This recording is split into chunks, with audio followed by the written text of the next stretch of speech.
এ যেন তালেবানের আফগানিস্তান দখলের পুনরাবৃত্তি। বিদ্রোহীদের হঠাৎ অপ্রত্যাশিত উত্থান আর একের পর এক গুরুত্বপূর্ণ শহর দখলে টলে গেছে বাশার আল আসাদের ২৪ বছরের স্বৈরাচারী শাসন। সুতোয় ঝুলন্ত রাজনৈতিক ভবিষ্যৎ, ভাগ্য সবই ছিঁড়ে পড়েছে। দেশের তৃতীয় বৃহৎ শহর হোমসের নিয়ন্ত্রণ নেয়ার মাধ্যমে শনিবার রাতেই রাজধানীর আরও কাছে পৌঁছে যায় বিদ্রোহীরা। এক সপ্তাহে পঞ্চম শহর দখল করে রাত পেরোনোর আগেই রোববার ভোরে অবস্থান নেয় দামেস্কের প্রবেশপথে। এরই মধ্যে বিনা বাধায় রাজধানীর ভেতরে বিদ্রোহীরা প্রবেশ করেছে বলে জানা গেছে। নগরীর মূল চত্বরে জড়ো হয়ে উচ্ছ্বসিত স্লোগান দিচ্ছেন হাজার হাজার মানুষ। نعيش في اللحظات الأخيرة لتحرير مدينة حمص بإذن الله تعالى. هذا حدث تاريخي الذي سيفصل بين الحق والباطل. ونوصي إخوان المجاهدين كما أوصيناهم في السابق بأن يعطفوا على الناس.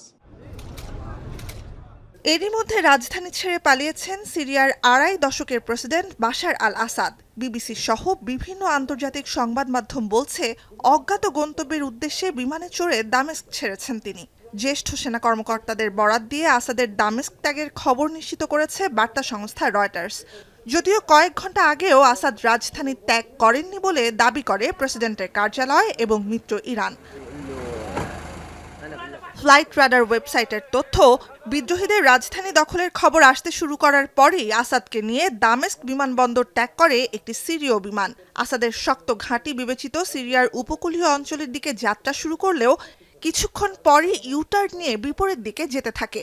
এর কয়েক মিনিট পরই রাডার থেকে গায়েব হয়ে যায় বিমানটি। বিমানে আসাদই ছিলেন কিনা সে তথ্যের সত্যতা নিশ্চিত করা যায়নি।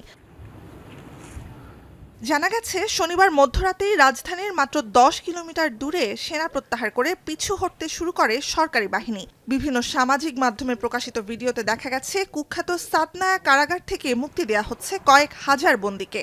কারাগারটিতে আসাদ বিরোধীদের ওপর নির্মম নির্যাতন ও মৃত্যুদণ্ড কার্যকর করা হতো বলে রয়েছে অভিযোগ। নুজহাত কামাল, এখন বিশ্ব।